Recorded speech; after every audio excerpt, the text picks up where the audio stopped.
나를 따르라. 나를 따르라. 이런 예침과 명령 앞에 여러분들은 과연 가장 먼저 누가 떠오르십니까? 나를 따르라. 명령하신 분이 이순신 장군님이 떠오르시는 분들이 계실 겁니다.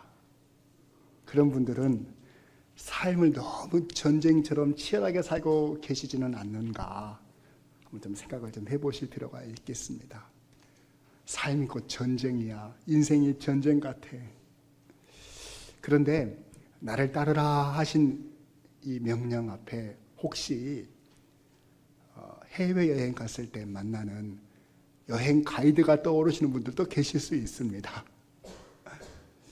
그런 분들은 자기 삶은 너무 다른 사람한테 의탁하고 먹으라면 먹고 자라면 자고 가자면 가고 혹시 그렇게 의존적으로 삶을 그렇게 살지는 않는가 또 그렇게 한번 생각해 볼 필요도 있겠다 싶네요.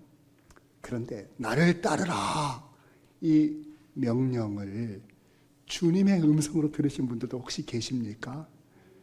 목사라면 참 보람된 일이겠고 우리 교인들은 다 그런 주님의 음성으로 들었으면 좋겠다 그런 마음을 가져봅니다. 제가 많이 축복해 드리겠습니다. 나를 따르라 이 명령을 하신 대상이 누구일까요? 누구에게 나를 따르라고 말씀하셨을까요? 예수님은 제자들에게 그렇게 말씀을 하셨죠. 그러면 제자에게 나를 따르라는 말씀을 몇 번 하셨을까요? 한 번만 하셨을까요? 아니면 아침마다 나를 따르라, 그 다음 날에도 나를 따르라 매일 하셨을까요? 제가 잘은 몰라도 성경을 읽다 보니까 시간의 터울을 두고 최소 3번은 하셨겠다 그런 마음을 갖게 되었습니다. 베드로라고 하는 사람을 예로 들자면 금방 알 수 있습니다.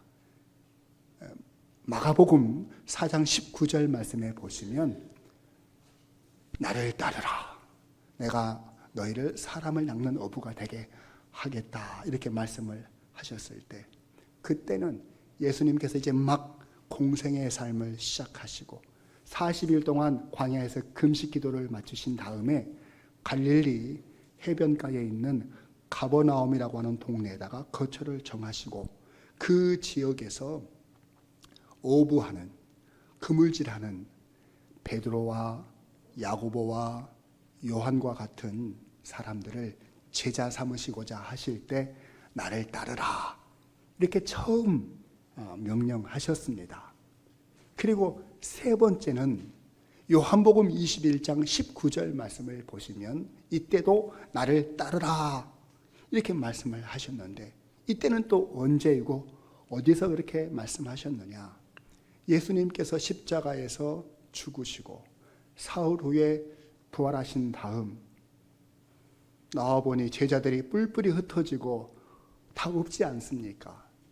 그리할 때 예수님께서는 갈릴리로 다시 가셔서 과거에 그물질하던 이 어부들이 다시 그물질하고 있는 모습을 보시고 베드로를 찾아가셨을 때 베드로가 그 해변에서 예수님을 다시 만납니다.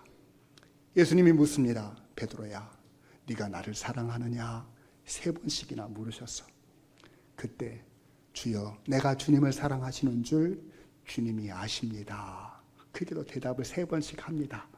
그리할 때 예수님께서 내 양을 먹이라 내 양을 치라 내 양을 먹이라 하시면서 다시 실추되었던 베드로의 제자로서의 사명자로서의 그 직분을 회복시켜 주시면서 나를 따르라 이제는 다시 나를 떠나지 말고 주님이 부르시는 그날까지 인생의 끝날까지 이제 나를 따르라 라고 하시는 말씀이에요. 자 그렇다면 2번째는 언제 말씀하셨을까요? 오늘 앞서 봉독해드린 마가복음 8장 34절 말씀에서 나를 따르라는 주님의 음성이 있었습니다. 자 그럼 여러분 잘 생각해 보세요. 첫 번째 나를 따르라 하신 곳은 갈릴리 바다에서 어부에게 앞으로 내가 이 갈릴리 일대의 모든 동네를 다니면서 천국 복음, 회개의 복음을 증거할 텐데 나와 함께 떠날 제자들이 필요하다 하셔서 그때 나를 따르라고 말씀하신 것이고요.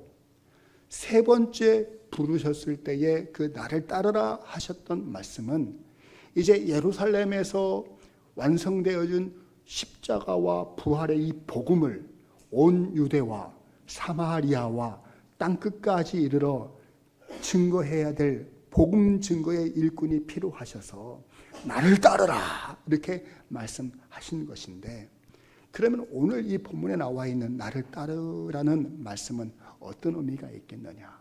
예수님께서 지금 빌립보 가이사랴 지역에서 이제 갈릴리에서의 사역을 마무리 짓고 예루살렘으로 올라가기 전에 나는 이제 앞으로 예루살렘에 올라가게 될 것이니 나를 따르라 라고 말씀하신 것이거든요. 오늘 저와 여러분들이 나를 따르라 하신 이 말씀이 예루살렘으로 올라가시는 예수님의 말씀으로 기억하시고 지금 여러분들의 삶의 자리에서 예루살렘에 따라갈 것인지 말 것인지 결단도 하셔야 되고요. 예루살렘에 올라가시려면 어떤 마음의 자세와 각오로 준비해야 할 것인지도 오늘 말씀을 통해서 깨닫고 예수님과 절대 떨어지지 마시고 다 함께 따라가는 저와 여러분들 다 되실 수 있기를 주님의 이름으로 축원을 드립니다. 오늘 딱 한 절의 말씀인데 이 말씀을 세 부분으로 나누어서 말씀을 나누실 텐데 특별히 상반절 말씀 한번 띄워주시고 빨간색 부분만 한번 읽겠습니다. 시작. 무리와 제자들을 불러 이르시되 라고 말씀하십니다. 제가 아까 나를 따르라 라고 말씀하시는 대상이 제자들이라고 하시지 않았습니까? 근데 오늘 본문의 말씀에 보면 제자들만 따로 불러서 따르라 오라고 말씀하시는 것이 아니라 무리도 함께 불러서 말씀하셨다는 점이 저는 눈에 띄는 대목이라고 생각했습니다. 이 말씀을 제가 여러분들에게 좀 풀어드리겠습니다. 예수님은 이 빌립보 가이사랴 지방에서 사람들이 나에 대해서 어떻게 생각하는지 제자들에게 물으십니다. 일반 유대인들은 나를 뭐라고 하든 이렇게 물으셨을 때 사실은요, 유대인들은 예수님에 대해서 어떤 생각을 가졌을까? 그럼 궁금한 부분이 아닐 수 없습니다. 왜냐하면요, 당시 유대인들의 지도자라고 할 수 있는 바리새인들과 서기관들은 예수님 지금 전화 한번 받아보세요. 뭐라고 했는지 누가 전화 그 전화 계속 울릴 것 같아서 좀 장례를 정돈하고 말씀 듣도록 하겠습니다. 네, 그래요. 이러실 수 있습니다. 그러니까 예배당에 들어오실 때는 무음으로 하시든지 전화기를 꺼두시면 더 좋겠습니다. 전화 받으실 만큼 지금 인생의 전성기를 살고 계시는 우리 김양석 권사님의 박수 한번. 예. 자, 제가 어디까지 했죠? 네, 알겠습니다.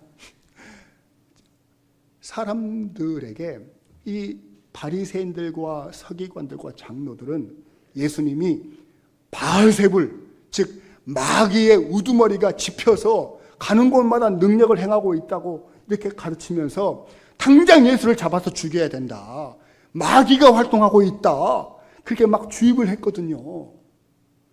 그래서 유대인들이 과연 정말 저들의 가르침대로 예수님을 바알세불, 마귀의 왕이, 사탄의 왕이 집힌 사람이라고 생각하고 있을까? 예수님은 궁금해하실 수 있지 않습니까?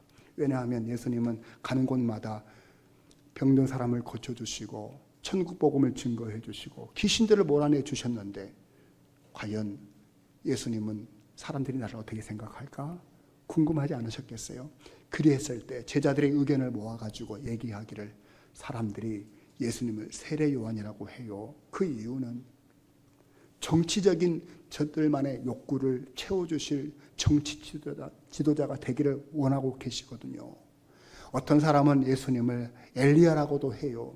왜냐하면 우리 다시 한번 영적 부흥, 종교적인 부흥이 일어나기를 바라서 엘리야라고 하는 사람이 있어요.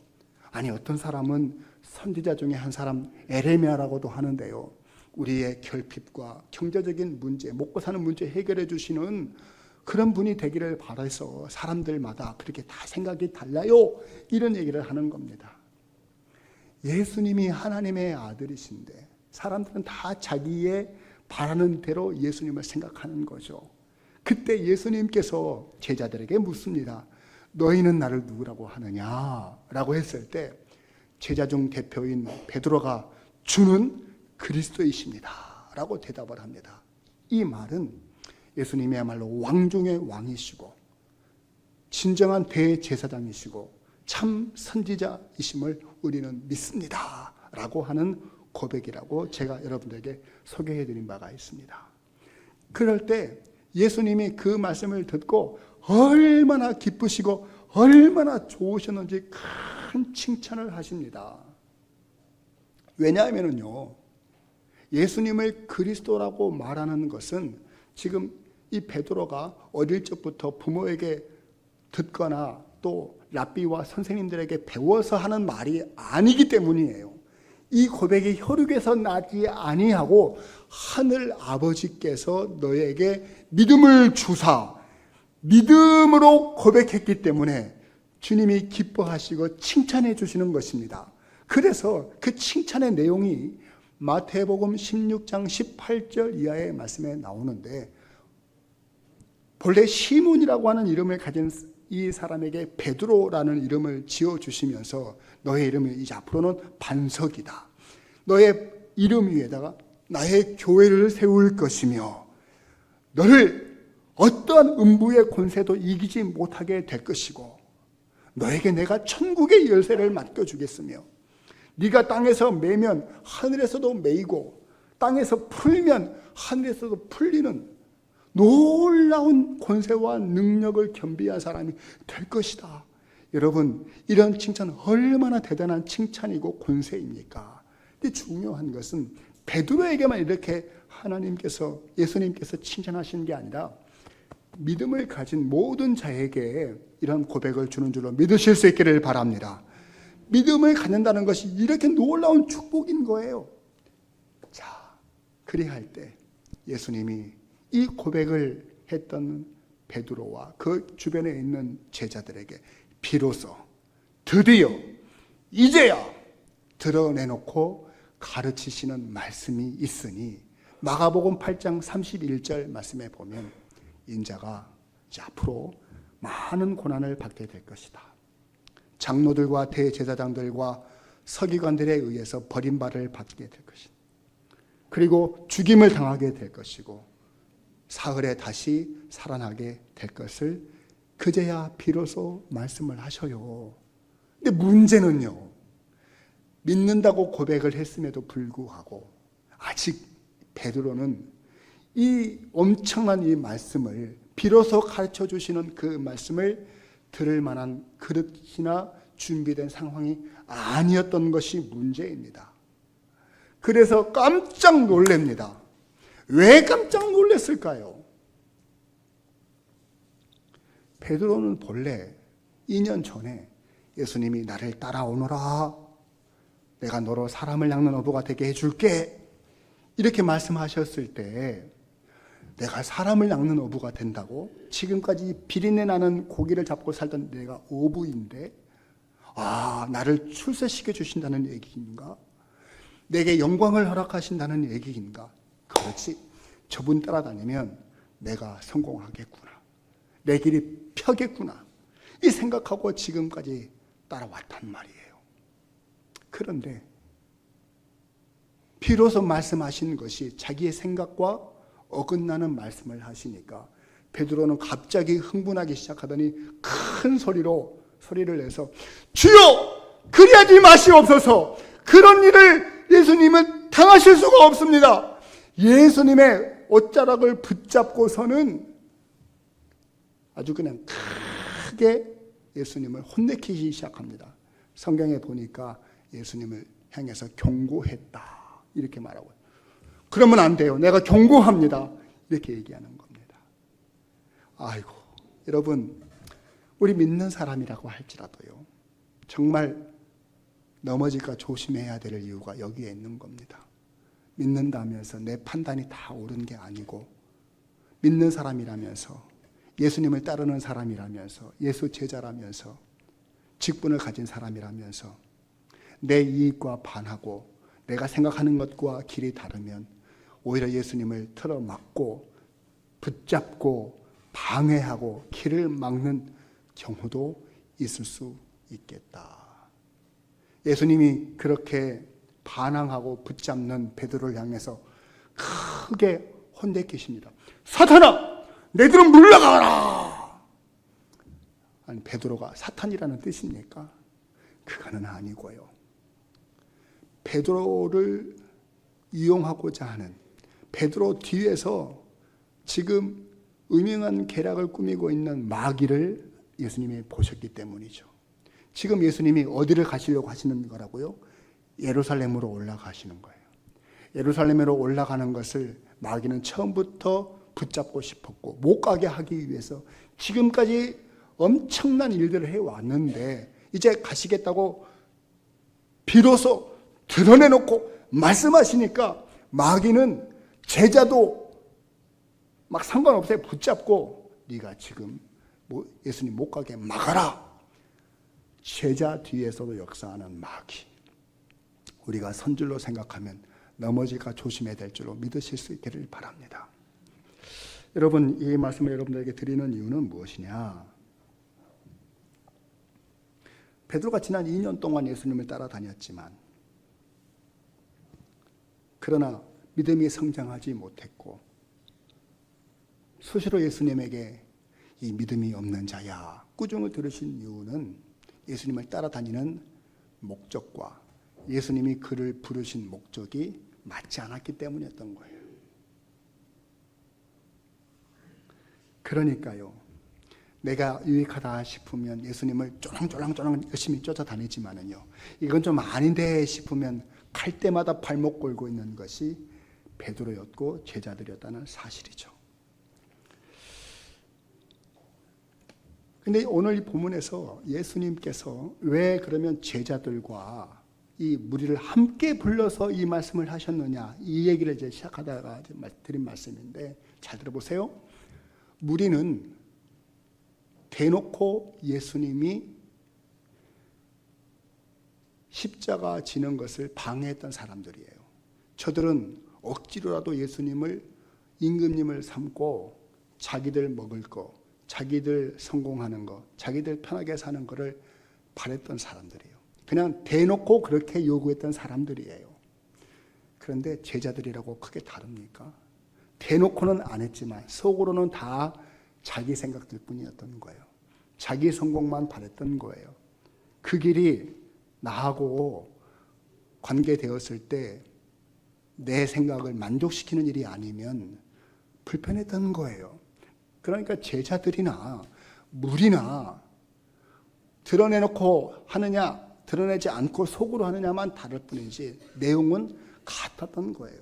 그래서 예수님은 내가 지금 예루살렘으로 올라간다는 말씀을 이 두 대상을 두고 다 하신 말씀이신 거죠. 여러분, 어떤 사람이 술 주정뱅이에게 이렇게 말했습니다. 여보시오, 술을 마실래요? 고기를 먹을래요? 밥을 먹을래요? 그랬더니 술 주정뱅이가 뭘 먹겠다고 대답했을까요? 네? 술이요? 아니에요. 이 술 주정뱅이가 하는 말이 아주 과간입니다. 술에다가 밥을 말아서 고기를 양념 삼아 먹겠습니다. 이렇게 얘기한 겁니다. 술 주정뱅이는 이것도 먹고 저것도 먹고 다 먹고 싶어도 괜찮은 사람입니다. 그러려니 하는 겁니다. 근데 예수쟁이들은 그럴 수 없는 겁니다. 세상도 좋고 교회도 좋아서 안 되는 겁니다. 물질도 좋고 하나님도 좋고 이럴 수가 없는 것이라고 성경은 분명하게 말씀하시는 겁니다. 저와 여러분들이 예수님을 따른다면서 세상도 좋고 예수님을 따른다면서 물질도 좋을 수가 쉽지 않은 일이고 불가능한 일이고 어려운 일이라고 성경은 말씀하십니다. 어느 날 어느 집에 이 무남 동료 외동딸을 둔 집이 있었습니다. 이제 관연한 이 딸이 시집을 가야 되는데 아버지가 하룻밤은 부르더니 애야 너 저 동쪽 마을에 있는 총각한테 시집 가거라 이렇게 얘기하니까요. 이 딸을 아끼던 엄마가 안 돼. 너는 저 서쪽 마을에 있는 총각한테 시집을 가야 돼. 아빠 말씀과 엄마 말씀이 서로 다른 겁니다. 딸이 즐거웠을까요? 괴로웠을까요? 네? 즐거웠다고요? 이제 고민이 생기는 겁니다. 아버지 말씀을 따르자니 어머니가 섭섭해할 것 같고 어머니 말씀을 따르자니 아버지가 불같이 화를 내실 것 같으니 이 딸이 생각해내는 말이 동가식 서가숙이라고 얘기를 하는 겁니다. 동쪽에 가서 밥 먹고 서쪽에 가서는 잠자겠다고 얘기하는 겁니다. 이럴 수는 없는 겁니다. 예수님을 따르는 것은 다 내가 원하는 대로만 할 수 있는 것이 아닌 겁니다. 주님은 저 옛날 여호수아가 나와 내 집은 오직 여호와만을 하나님으로 섬기겠노라 라고 선포하고 선언하며 사는 것처럼 저와 여러분들에게 결단을 요구하고 계시는 겁니다.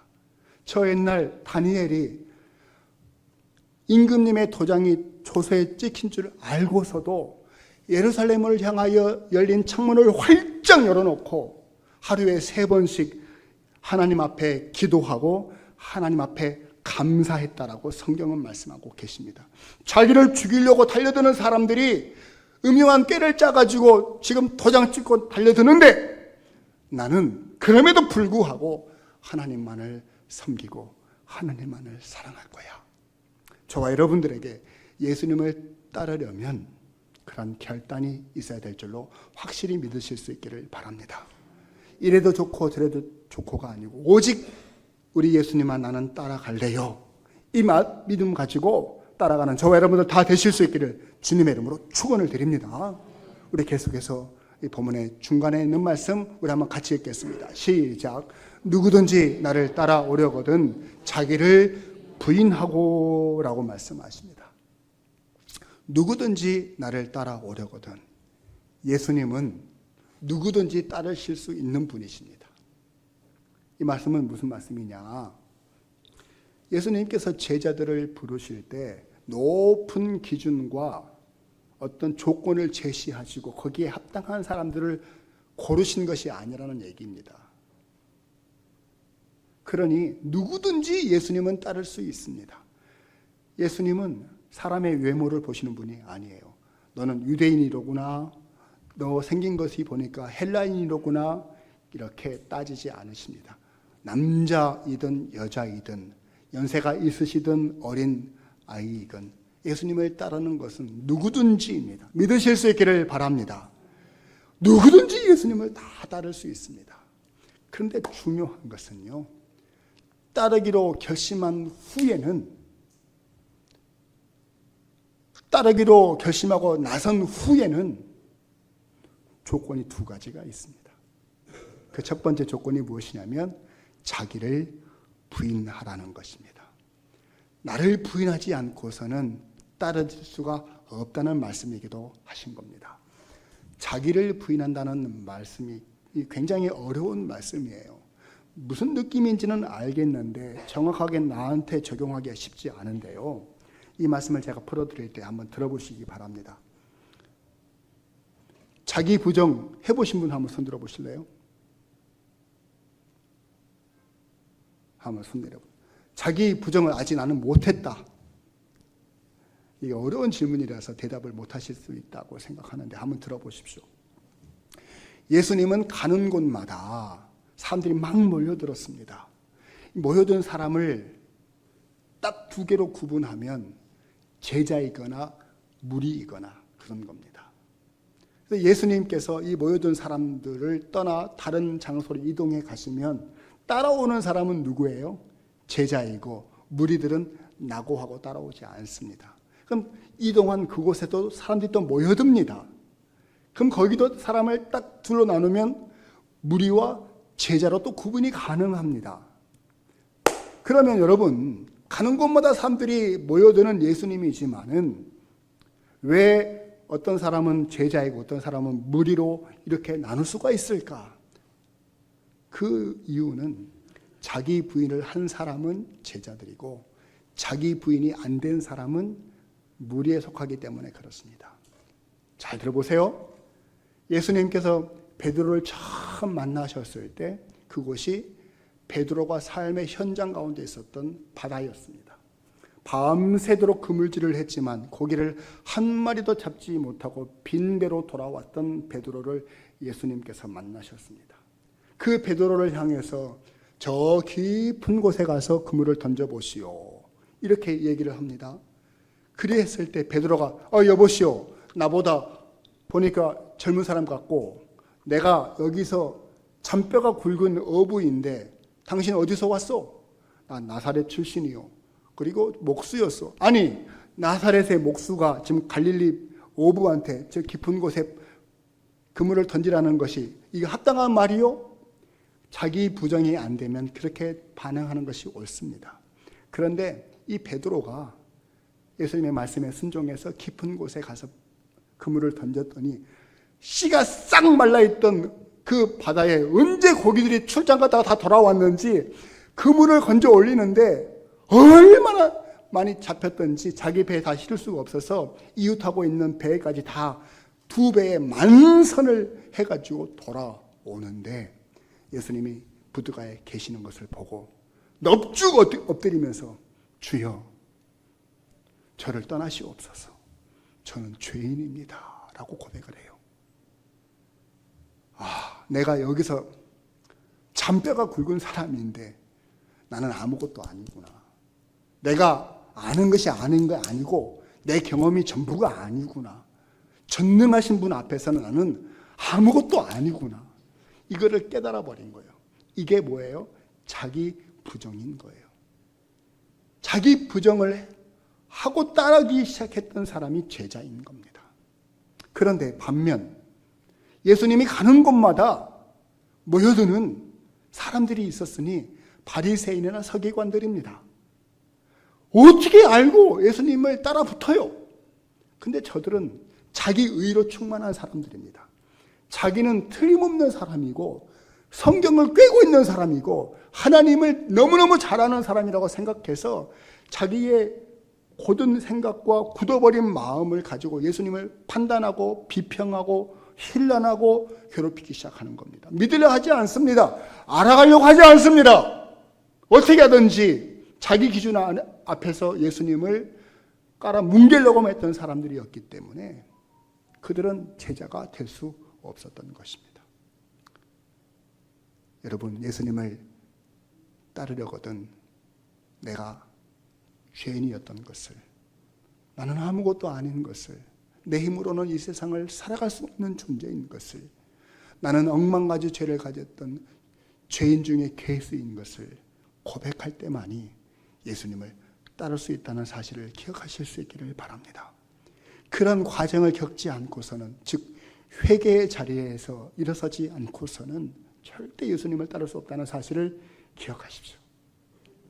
제가 설교 처음에 이 관광 가이드 얘기를 해드렸는데 혹시 이제 여러분들 그런 경험이 있으신 분들 한번 생각해 보세요. 여러분들이 외국에 이제 패키지 여행을 떠나면 공항에서 팻말을 들고 환영합니다. 아무개 항공사 아무개 여행사에서 오신 분들 환영합니다. 누가 기다리고 있어요? 가이드가 기다리고 있습니다. 어찌나 스마일, 어찌나 친절한지 여러분 좋은 차로 모시겠습니다. 얼마나 더우시고 얼마나 불편하셨습니까? 이제 우리 관광회사에 여러분들 고객으로 오셨으니 최고의 서비스로 여러분을 모시겠습니다.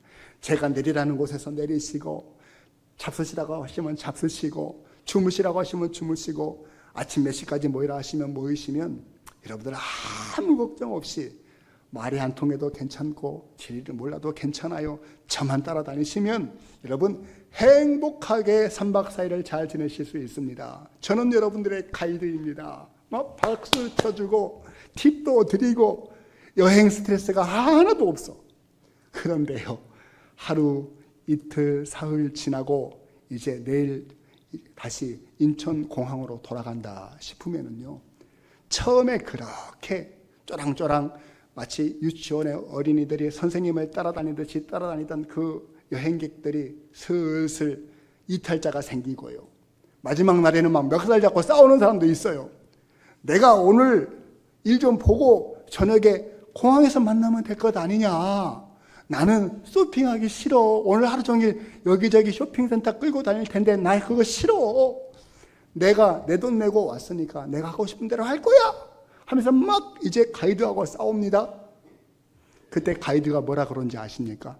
선생님, 그러면 처음부터 자유여행 오시지 왜 패키지 여행 오셔가지고 날 이렇게 힘들게 하시오? 자기 돈 냈다는 겁니다. 며칠 지내보니까 사람 사는 데는 다 비슷하니까 내가 혼자 여기서 다니만 하니까 당신이 가자는 대로 안 가겠다는 것입니다. 자기 부정이 안 되니까 마찰이 생기고 인도자와 리더자와 불행한 일이 발생하게 되는 것입니다. 여러분, 예수님을 따르는 것이 여행 가이드 따라다니는 것처럼 생각하셔서는 안 될 것입니다. 예수님은 우리에게 나를 따르라 하셨을 때 자기 부정의 모범을 보이셨던 분이셔요. 하나님이시며 하나님과 동등하신 아들이신데 하늘 영광 버리시고 자기를 내려놓으시고 부정하시고 이 땅에 낮고 천한 인간의 몸을 입고 오신 분이세요. 철저하게 자기 부정을 통해서 아버지의 뜻만 바라보시면서 오셨기 때문에 우리는 그분에게 자기 부정을 하지 않고서는 따라갈 수 없는 존재임을 기억하실 수 있기를 바랍니다. 믿으십니까? 믿으십니까? 그리고요, 한 가지만 더 말씀을 드리면, 예수님이 생각하는 그 예루살렘으로 올라가는 길과 지금 이 제자들이 생각하는 예루살렘에 올라가는 이 꼬린 지점, 목적지가 달라요. 지금 사실은요. 지금 제자 이 베드로는요, 예루살렘으로 올라가면 사람들이 종려나무 가지를 흔들고 호산나 호산나 우리의 왕으로 오시는 이시여 하시면서 막 반겨해 줄 것을 생각했을지도 모르겠어요. 그런데요, 예수님은 예루살렘 성문 앞에서 환호하는 사람들을 보시고 예루살렘으로 올라가시려는 것이 아니라 예루살렘 저 깊은 골고다 언덕 십자가가 목적지였기 때문에 자기를 부인하지 않고서는 이게 따라오기가 어렵다는 것을 아시기 때문에 자기를 부인하라고 말씀하신 줄로 믿으실 수 있기를 바랍니다. 사랑하는 성도 여러분, 예수님을 따르려거든 자기 부정이 필요하심을, 그것이 선제 조건임을 확실히 믿는 저와 여러분들 되실 수 있기를 바랍니다. 우리 이제 마지막으로 본문의 하반절 말씀 띄워주시고 같이 한번 읽겠습니다. 시작. 자기 십자가를 지고 나를 따를 것이니라 라고 말씀하십니다. 자기 십자가를 지고 나를 따르라. 여러분, 자기 십자가를 지고 나를 따르라는 이 말을 들었던 무리와 제자들은 깜짝 놀랐을 겁니다. 너무 깜짝 놀랐을 겁니다. 마음에 덜컥하고 뭐 떨어지는 것이 있었을 겁니다. 왜냐하면 십자가가 의미하는 바가 무엇인지는 저희들은 잘 몰라요. 유대인들은 너무 잘 아는 내용이거든요. 왜냐하면 십자가는 영광스러운 것이 아니고 좋은 게 아니고요, 극히 혐오하는 것이거든요. 당시 사람을 죽이는 처형 물이었기 때문에 그렇습니다. 그것도 살인죄나 극악무도한 중범죄를 저지른 사람들에게 십자가형을 처했던 것을 알 수 있어요. 사료에 의하면 이 로마 시대에 십자가형으로 죽은 사람이 무려 3만 명입니다. 여러분들이 안 놀라면 제가 대신 놀려드리겠습니다. 3만 명이나 십자가에 달려 죽었다는 겁니다. 처형을 당했다는 거예요. 그러니까 흔히 있는 비일비재한 일인 겁니다. 어제도 십자가 끌고 간 사람이 있었는데 오늘도 십자가 끌고 간 사람이 있었다는 얘기인 겁니다. 그런데 그것도 어디 저 사람이 안 보이는 곳에서 집행하는 게 아니고 광장 같은 데서 예루살렘은 저 골고다 언덕에 사람들이 다 보이는 곳에서 공개 처형을 했으니까요. 십자가는 피할 수 있으면 피해야 되는 공포 그 자체였던 것입니다. 그러니까 이 무리와 제자는 십자가라는 말만 듣고 너무 깜짝 놀랄 수밖에 없는 거죠. 아이고 아이고 아이고. 사실 여러분 잘 생각해 보세요. 예수님께서 많은 고난을 당하실 것과 버림받을 것과 죽임을 당할 것을 말씀하셨다고 하셨잖아요. 그때까지만 해도 어떻게 죽는다는 말씀을 안 하셨었거든요. 나 죽으러 간다 이렇게 말씀을 하신 거죠. 그런데 어떻게 죽는다는 것을 지금 말씀하시는 거잖아요. 어이구, 그렇게 죽으시러 간다고? 일단은 그렇게 겁을 먹었고, 두 번째는요, 예수님이 이 말씀을 하셨을 때 내가 져야 될 십자가를 대신 져줄 사람 나 따라와 하신 거예요? 그거 아니잖아요. 맞지요? 그리고요, 십자가가 나 힘들 것 같으니까 내가 왼쪽에서 질 테니 너는 오른쪽에서 같이 나랑 져줘. 나랑 같이 져줄 사람 날 따라와 하신 것도 아니잖아요. 그런데 이 십자가라는 말 때문에 그런 말씀이 들리지가 않는 겁니다. 예수님은 자기 십자가를 치고 나를 따라오라 말씀하시는 겁니다. 십자가는 예수님만 지시는 거예요. 우리에게 지라고 말씀 안 하시고 원하지도 않으시고 요구하지도 않으십니다. 그러면 자기 십자가가 무엇인지 알아야 예수님을 따를 수가 있겠죠. 많은 분들이 자기 십자가라 할 때 그 십자가의 용법을 잘못 오해하신 분들이 많아요. 아유, 나 힘들게 하는 그 인간이 내 십자가요. 말 안 듣는 자식들, 저게 내 십자가요. 그렇게 말씀하시는 분들도 계시고, 무거운 채무 혹은 참 고쳐지지 않는 질병들 가지고 이게 내 십자가요. 이렇게 말씀하시는 분들도 계시는데, 여러분, 어떤 목사님이 교회에서 자기 십자가를 지고 예수님을 따르십시오 라고 했더니 어떤 남자 청년이요, 다음 주에 목걸이를 십자가를 큰 거 달고 나타났어요. 목사님, 저 십자가 지고 왔습니다. 그랬더니 형제요, 자매가 아닙니다. 형제요, 십자가는 목에 거는 것이 아니고 등에다가 지는 거예요 라고 했더니 아 그래요? 그랬더니 십자가를 등 뒤로 넘기더랍니다.